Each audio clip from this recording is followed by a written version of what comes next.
अगर मैं आपसे पूछूं which is the best mutual fund right now, ज़्यादातर लोग उस म्यूचुअल फंड का नाम बताएंगे जिसने पिछले 2-3 साल में सबसे ज़्यादा रिटर्न दिए हैं। एंड दैट इज एग्जैक्टली जहां हम लोग मिस्टेक करते हैं। In this video I will tell you how to select the best mutual fund in 2026 even if you are a complete beginner. Part 1, biggest mistake investor make. सब लोग mutual fund में invest करने से पहले यही पूछते हैं, सबसे अच्छा म्यूचुअल फंड कौन सा है, किस म्यूचुअल फंड ने कितने परसेंटेज रिटर्न दिए हैं। बट ये म्यूचुअल फंड में इन्वेस्ट करने का गलत तरीका है। Golden rule of mutual fund investing is, कोई भी म्यूचुअल फंड बेस्ट नहीं होता है। सही म्यूचुअल फंड वही होता है जो आपके गोल के साथ अलाइन करे। एक बार आप ये समझ गए तो म्यूचुअल फंड इन्वेस्टिंग सिंपल हो जाती है। Step 1, define your goal clearly. कोई भी म्यूचुअल फंड में इन्वेस्ट करने से पहले आप खुद से ये सवाल पूछें, मैं ये पैसा क्यों इन्वेस्ट कर रहा हूँ। जैसे कि 50 ईयर से पहले रिटायर होना है, तो आप अपने लिए वेल्थ क्रिएट करना चाह रहे हो, जिसमें आपको 15 प्लस ईयर्स के लिए गोल रखना पड़ेगा जब तक आपको आपका डिजायर्ड कॉर्पस नहीं मिल जाता है। अगर आपका गोल चाइल्ड एजुकेशन के लिए है तो 10 टू 15 ईयर्स का गोल रखना पड़ेगा।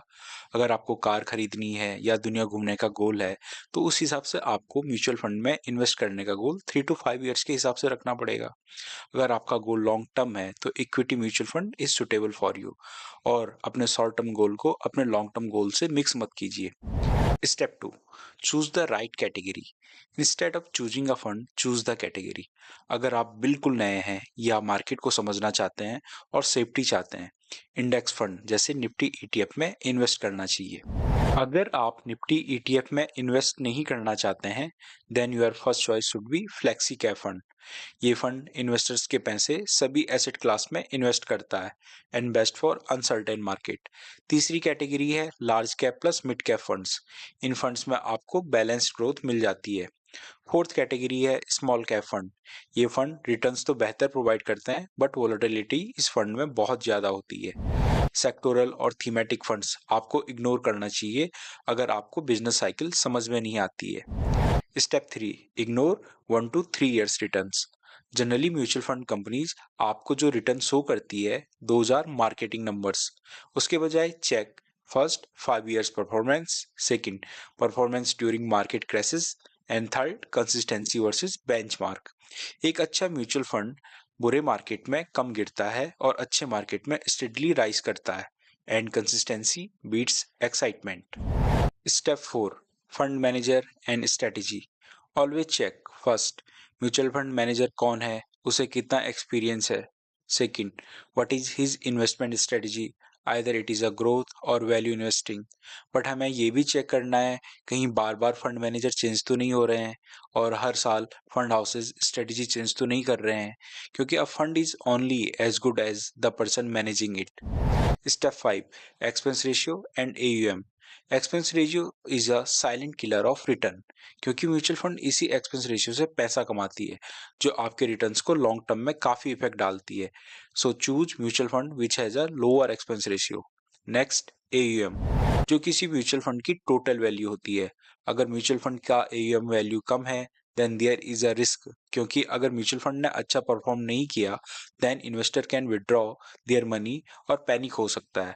बट अगर AUM की वैल्यू बहुत ज़्यादा है then it is difficult to manage और ग्रोथ भी स्लो हो जाती है। Simple funds with low cost wins in the long run. Step 6, SIP review and patience. Mutual fund में इन्वेस्ट करने का सबसे अच्छा तरीका है SIP। इसमें आपको मार्केट को टाइम नहीं करना पड़ता है और रेगुलर आप इन्वेस्ट करते रहते हो, और अपने फंड को हर साल रिव्यू जरूर कीजिए। If fund underperforming for 2 to 3 years और फंड मैनेजर बार बार चेंज हो रहे हैं और फंड हाउसेज अपनी स्ट्रेटेजी को चेंज कर रहे हैं, then please exit from that fund और do not panic during correction. Correction creates wealth. चलिए देखते हैं best mutual fund for investing. First mutual fund index में यानी निफ्टी ईटीएफ में इन्वेस्टिंग के लिए है, ICICI प्रूडेंशियल निफ्टी ईटीएफ, क्योंकि इस म्यूचुअल फंड का एक्सपेंस रेशियो मार्केट में सबसे कम है which is 0.02%। Second mutual fund है फ्लेक्सी कैप फंड से, which is Parag Parikh flexi cap direct fund. This fund focused on value investing, और ये फंड यूएस कंपनीज में भी इन्वेस्ट करता है। एंड सिंस 2013 राजीव ठक्कर इस फंड को मैनेज कर रहे हैं। And this fund has given 19.36% annualised return since Inception, और इस फंड का एक्सपेंस रेशियो 0.63% है। But only concern of this fund is it's size which is around 1.33 lakh crore. Third fund है मिड कैप सेक्टर से, which is HDFC mid cap fund. This fund has given 21% annualised return since Inception, और इस fund का expense ratio 0.74% है। Fourth fund है small cap sector से, which is Nippon India small cap fund. इस fund ने 24% के एनुअलाइज्ड रिटर्न दिए हैं सिंस 2013, और इस फंड का एक्सपेंस रेशियो 0.66% है। ये सभी म्यूचुअल फंड 10 साल से ज़्यादा पुराने हैं। जो नए फंड 2020-21 में लॉन्च हुए हैं, they have given better return, क्योंकि कोविड के बाद आए बुल मार्केट ने इन फंड्स को फायदा दिया है। बट क्या हमारे म्यूचुअल फंड के पैसों से बड़े इन्वेस्टर्स जैसे एफआईआई को हाई वैल्यूएशन पर एग्जिट दिलाया जा रहा है, और रिटेल इन्वेस्टर के पैसों से शेयर महंगे दामों पर खरीदे जा रहे हैं? अगर आप चाहते हो मुझे इस टॉपिक पर वीडियो बनाना चाहिए, तो कमेंट सेक्शन में ज़रूर बताएं। तो आज के लिए इतना ही। अगर आपको मेरा कंटेंट पसंद आया है, तो please like and share this video and subscribe my channel. Thank you.